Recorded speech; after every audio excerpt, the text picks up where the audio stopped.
Hi, everybody. How are we doing? We, meaning me and you, whoever you are and wherever you are. Hope you're well. Hope you had a good day here in Efrat, right outside of Jerusalem in Israel. Today was, I think, close to 90. I think it was very, very hot. I wonder what temperature it was near where you are or in where you are. Hope you had a good day so far. I'm sorry I'm not wearing a blue shirt today for you blue shirt aficionados. Today is a white shirt for no particular reason. I did want to announce that this coming Sunday, I'm getting my first haircut and beard cut and trim since the corona started. This has been about 3 months or so. And I'm very, very excited to get that haircut, to be at the barber. And I'm looking forward to it very much because I think once he finishes with my nose and my ears, he'll be able to get to the rest of me. But so the next time you see me, either next Monday or Wednesday, I should be nice and clean cut and all spritzed and who knows what. Anyway, today I want to welcome you to our weekly Wednesday Facebook Live 5 Derech Eretz lessons in the Torah portion. And we've got 5 beauties for you today. I think they're all good. I hear a lot of comments all the time. By the way, I did want to mention that the Monday night Pirkei Avot live, as of a few minutes ago, it had 303 views. Can you believe that? Yes, I know you feel that 290 were my own. I'm clicking on my own video. Now, 303 is way beyond any wild expectation. I thought, yeah, a few people, whatever. Anyway, I always appreciate your comments. I try to get back to everybody in some way, a like, a comment, answering a question. Very, very much appreciate your being here, joining us and sharing once we're done, to share it with other people. And again, I'm grateful that you're here and that you're interested.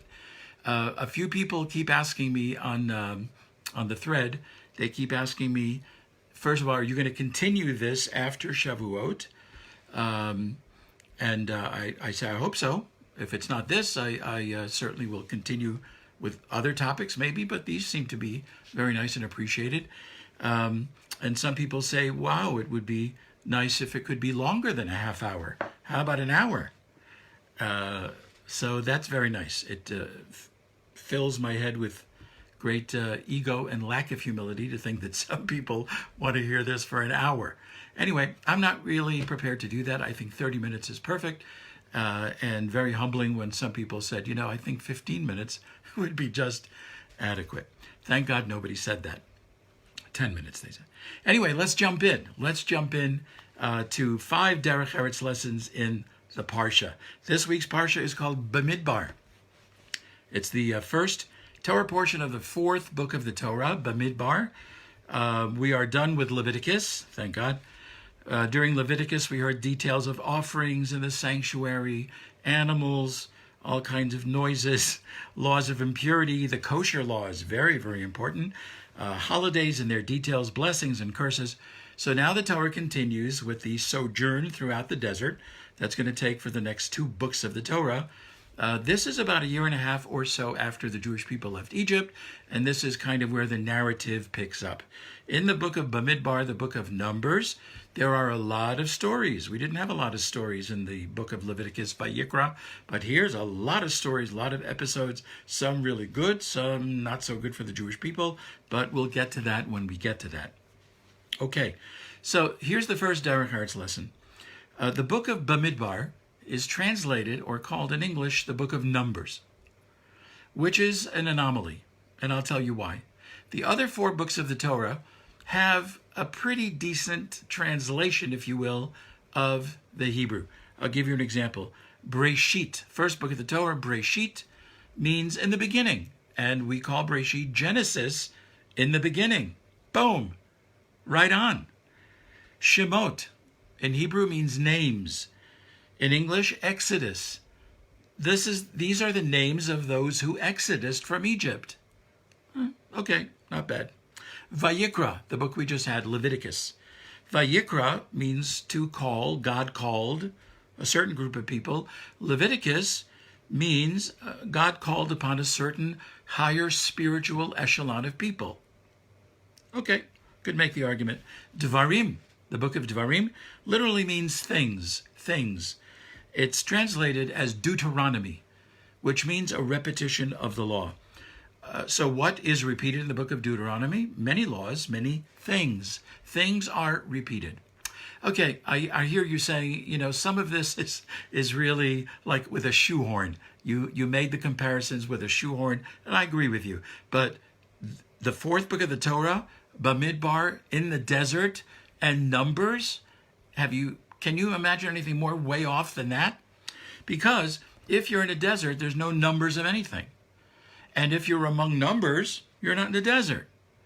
So what is that desert numbers? I spoke about this in my previous congregation in Baltimore, Moses Montefiore Anshe Emunah. And at that time, on a Shabbat morning, when we started reading this Parsha, this fourth book of the Torah called Bamidbar, I mentioned what a strange pairing. In a desert, there are no numbers, and when you have a lot of numbers, you're not in a desert. So what's up with that? So I mentioned that, this goes back 15 years, I mentioned that from my seat on the bima, my seat on the pulpit, I unfortunately see people coming in who are strangers. I don't mean that they have their ear coming out of, it's not like they're a Picasso, if you know what I mean. And other people who have not been there before, a new face. And very often I notice these people sit down, and I'll observe that for the next couple of hours, I'm so sorry that nobody has gone over to them. Nobody has walked over. Hi, Shabbat Shalom, good Shabbos. Who are you? Are you visiting? Nice to have you. Something of that nature. Somebody could be sitting there in a sanctuary of 100, 150, 200 people, and nobody has gone over to say hello.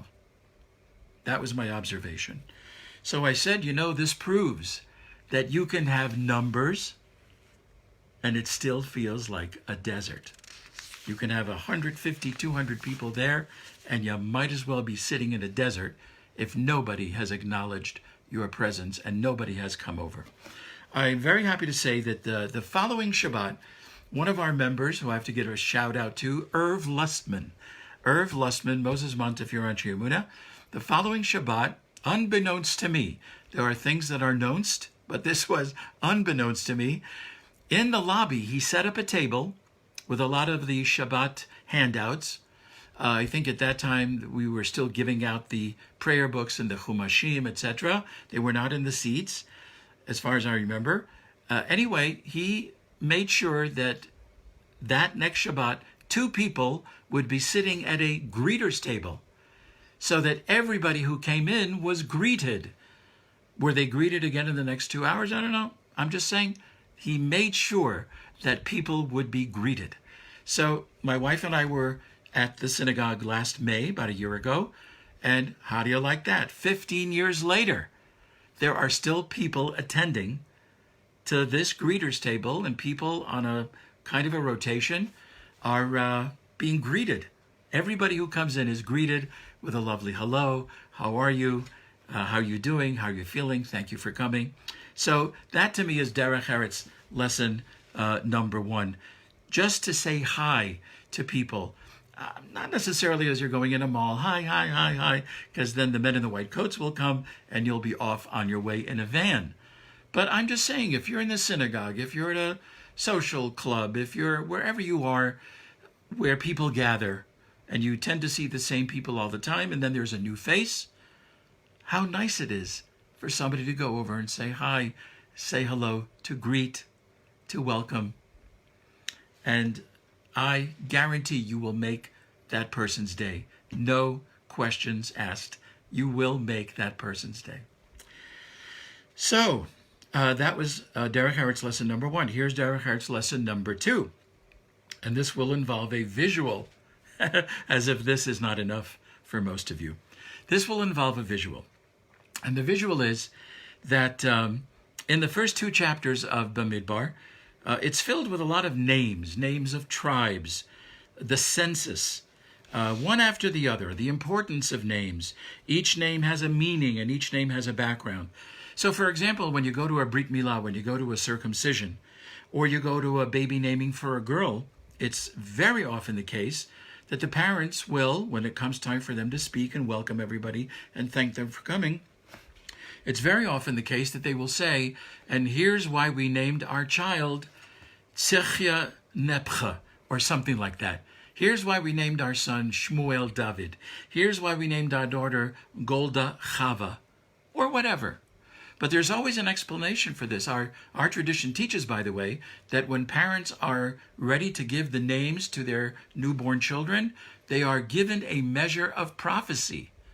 A measure of prophecy to kind of match the name with what could eventually be the character and personality of this child. So names are very, very important. So what's the Derech Eretz lesson of this? And this involves a visual. When I think of this lesson, I don't know if you're going to like this. If you don't, you'll let me know. I think of individuals who don't take the time to carefully write their signature. It's not just doctors. It's a lot of different people. You get a letter in the mail, you see something posted somewhere, and it always amazes me, why don't people take the time to write their name carefully, their signature, in a way that people know who that person is. So, for example, I have this. Can you tell who signed this one? No, I'm just squiggling. It's a squiggle. Here's another one. I'm just giving you examples of kinds of signatures that I've seen. And here's my signatures. It's careful. It's nice. You can tell that it says Elaine Wadler. You can tell that. The second one is a little bit more. He's got a curly Q at the end of my first name, Ilan. It indicates a certain joy, exuberance, enthusiasm, and also indicates plenty of time to write my name carefully. But, I have a collection of autograph books, and I take a look at them. I'm looking over here because that's where they are. I had several books that were signed by Elie Wiesel. And you know something? Elie Wiesel, you tell me, was he busy? He was very, very busy. He should rest in peace. Now, not so busy. But when he was alive, extremely busy. All the books that he signed, you could tell it says Elie Wiesel. And so it was with many of my other books. So this is just, I think, a Derech Eretz lesson to give people honor and respect by taking the time and writing your name carefully to make sure that it's legible.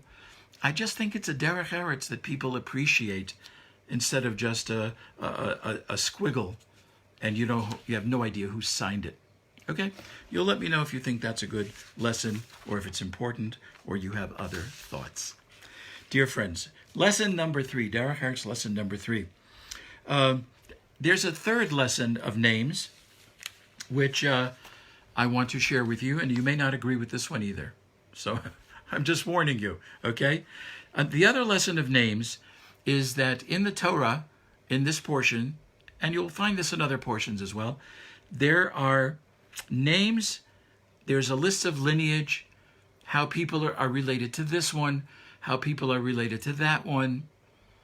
And the Torah takes great pains in letting us know who's the father, who's the son, who's, in some cases, who's the mother, who's the daughter. This one is related this way, this one is related that way. So you say, wow, that's very interesting, but what's the lesson? What's the lesson in all of that? And I'll tell you, for me, what the lesson is.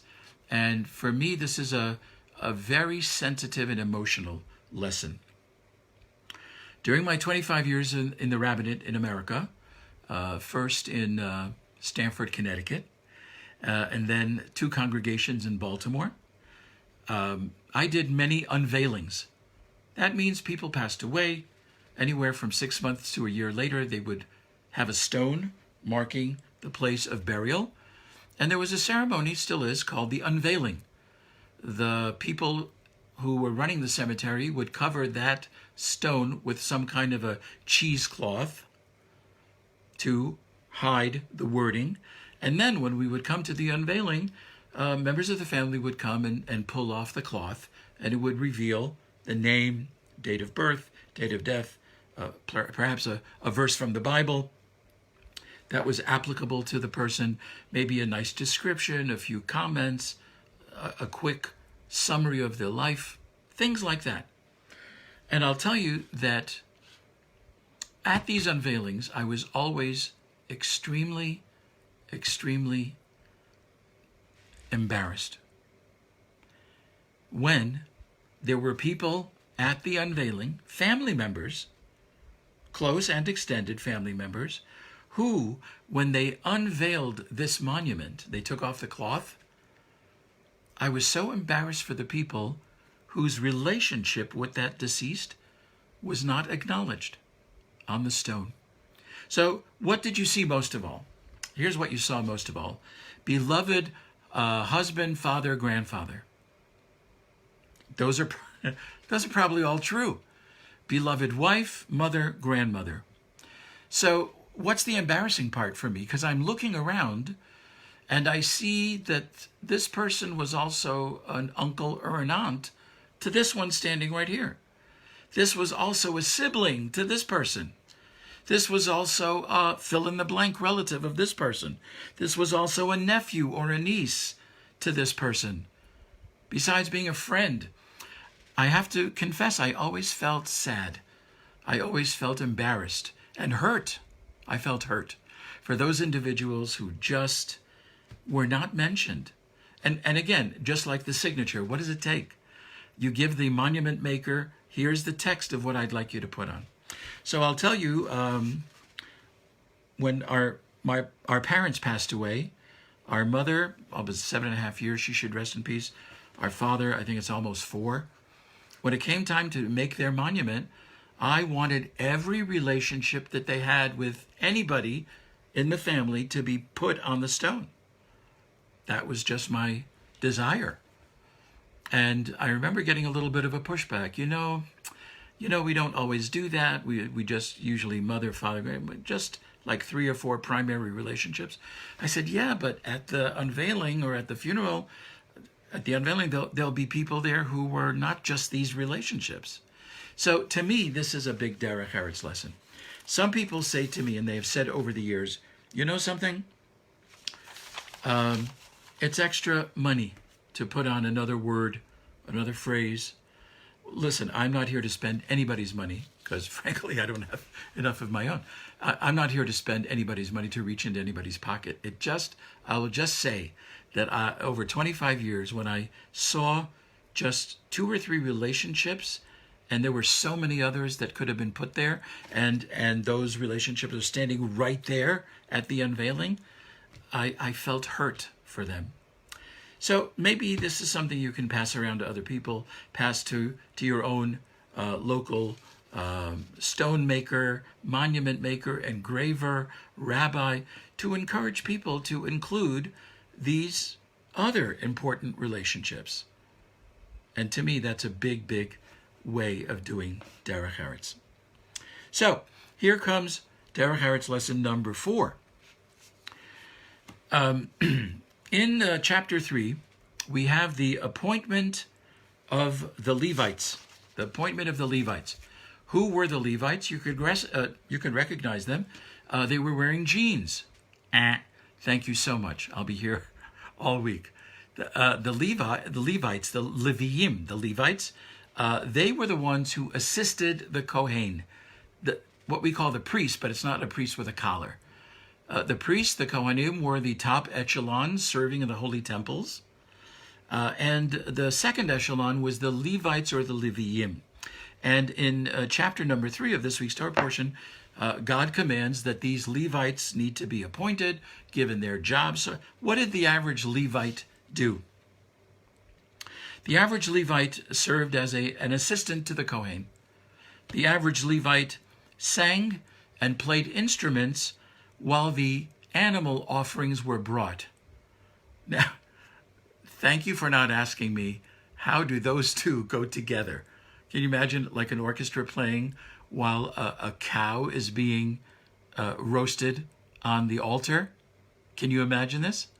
Okay, neither can I. So we're in very much in the same boat. But they played music, they sang music, they played different kinds of melodies on their instruments while these sacrificial offerings were being brought. I don't get okay, but that's what they did.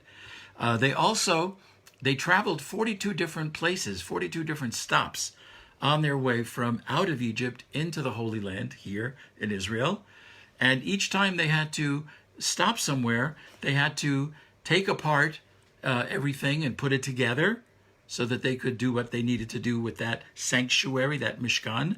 And then when it was time to go, they had to take it apart and make packages out of them and carry them. This was hard work. They were like, I don't mean this in a demeaning way, they were like the schleppers. They had to schlep all these kinds of things. And, this was not exactly, it was not easy work. This was hard work. It's kind of like, road managers for a famous group, of famous singers. They've got to take all of the the PA equipment. They've got to take the microphones. They've got to take the big speakers. They've got to schlep and get the trucks and get all the lighting.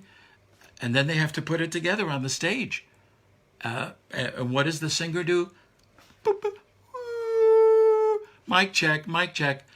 The singer has a couple of hours of rehearsal, but did not break a sweat. Meanwhile, the Levium were those kind of people. That's what they did. Very, very hard.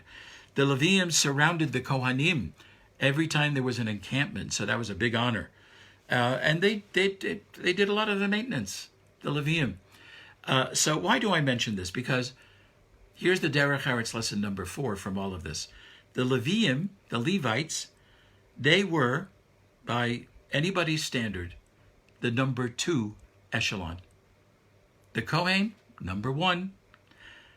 The Levium, the Levites, they were the Avis of the echelons. They were number 2. And yet the Torah gives them tremendous respect, even though they were the number 2, even though they were the second echelon of spirituality in the Holy Temple. So I say this because we very often tend to give a lot of kavod, a lot of honor, deference, respect to the top, the main person, the CEO, the president, the chairman of the board. That's what we do. And this Derech Eretz lesson reminds us that in the same way that God gave so much respect to the number 2 echelon of the Holy Temple, the Levites, the Levium, I think it's a reminder for us also to consider the kind of respect even in the number 2 position. So, for example, for many years I was an assistant and associate rabbi before becoming a full rabbi of the congregation. And I have to tell you, I was blessed over those years that people treated me like a rag. I'm kidding, I just said that. People treated me with the greatest respect. I don't remember being disrespected because I was in the number 2 spot of the rabbinic staff of the synagogue. So think of assistant rabbis, assistant cantors, associate rabbis, associate cantors. Think of vice presidents of organizations. Think of a vice chair. Think of a vice principal. Think of a vice mayor, a lieutenant governor. Think of not just the first lady, but the second lady. Think of the assistant treasurer. So, Derech Eretz lesson number 4. Respect, acknowledge, admire, give kavod, even to the number 2s that you know in various organizations. They deserve, I don't know, as much respect as number 1, let's say. But even if it's not as much, they certainly deserve our respect, even though they're not in the top position. The number 2 is huge and worthy of respect. Here's the last lesson. I'm looking at the clock because I like to try to stay within the 30 minutes that I promised. The last lesson is in the portion of Bamidbar, chapter 3 of the book of Numbers, verse number 15. I'll read it to you in Hebrew and then I'll translate it into Swahili. God spoke to Moses saying, you probably got that. Pekod et bnei Levi, go count the sons of Levi, the Levites, lebeit avotam lemishpechotam, count the Levites according to their father's household, according to their families. Kol zachar mi ben chodesh vamala tifkedem. Every male Levite who is a month old and older, the minimum for counting is a month old and older, so shall you count the Levites. Anybody who's a Levite, a male, who's a month old or over, is to be officially counted in the census. It's a very curious thing about 1 month. What do you mean 1 month? Those of us who are familiar a little bit with these verses know that the Levites only served from the ages of 30 to 50. So why are they being counted and being considered at the age of 1 month? You know, a month-old Levite is not going to do a lot of schlepping. They can't do a whole lot at a month. They can't even see the Holy Temple. So why in the world are they being counted? So here's what the Midrash says to us. The Midrash says God wanted them to be extra rewarded for all of their loyalty and hard work. So God wants them to be counted from the age of 1 month. Why? So that when they start their service at the age of 30, God will consider it as though they started from age 1 month. And in that way, they will get so much more reward than just from the 30 to 50. This is the way God wanted to reward the Levites for doing so much work, so much painstaking organizing and packing and unpacking and repacking and schlepping, so that when they started their service at the age of 30, it is as though they started from the age of 1 month. Here's the Derech lesson coming up, and then we will say goodbye to each other until the next time, with a beard trim, and of course going to the barber with a haircut, God willing, this Sunday at 3:30. Maybe I should put that on Facebook Live. Facebook Live. Here's the Derech lesson.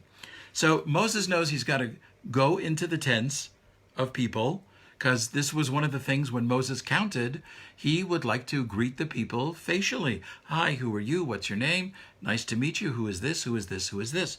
So now Moses is concerned that if he's got to go into tents and count babies who are 1 month old, male Levite babies, he's worried that he's going to enter their privacy.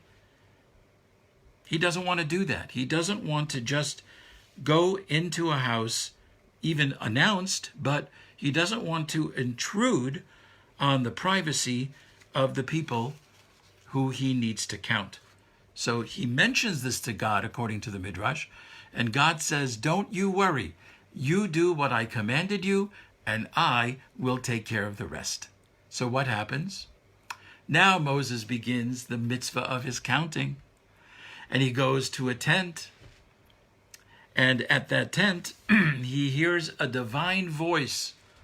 He doesn't even go in. He hears a divine voice that says, here is how many people in this tent, in this family. And Moses, you should know, there's also the following number of infants. That's how Moses knew how many above the age of 1 month there was in the census. Now, if Moses did not hear this voice, nobody's privacy would be intruded upon. He would go and knock, of course, knock whatever, go into the tent. Hi, my name is Moses. How are you? You are. Nice to meet you. How lovely. Great family. Wow. See you later. So what is the Derech lesson in this? The Derech lesson in this is that Moses, did not want to invade the privacy and cause discomfort in the tent or in the home. He did not want to cause that. And I mention this because sometimes people will knock on our door, ring our bell, and then, I'm not saying me, I'm saying us. Sometimes people will do this on our doors, ring a bell, knock on the door, And we will just go, we'll take a look through the peephole, and if we recognize the person, or they're carrying a package or whatever, it's not ticking, what do? We instinctively open the door. But while we're opening the door, we may not realize that somebody's lying on the sofa, taking a nap in the not most appreciative way, a little compromising. We may not know that this person is in the kitchen, just dressed with their robe, making a cup of coffee. The question is that when we let people in to our own homes and to our privacy, are we careful about the privacy of others when we open up the door? And that's pretty much Derech Eretz lesson number 5. That before you open the door, just check around and see. Even say, somebody's at the door. Is it okay to open? Yeah, just give me a second. Let me go to my room. Whatever. Otherwise, you could be catching people off guard in your own family, and it could lead to a lot of discomfort and even some embarrassment. I will just say this before we close, dear friends, that Jewish tradition says that even when you are entering your own home, you should give a knock on the door and let people know that somebody is coming in. Here's a bigger surprise.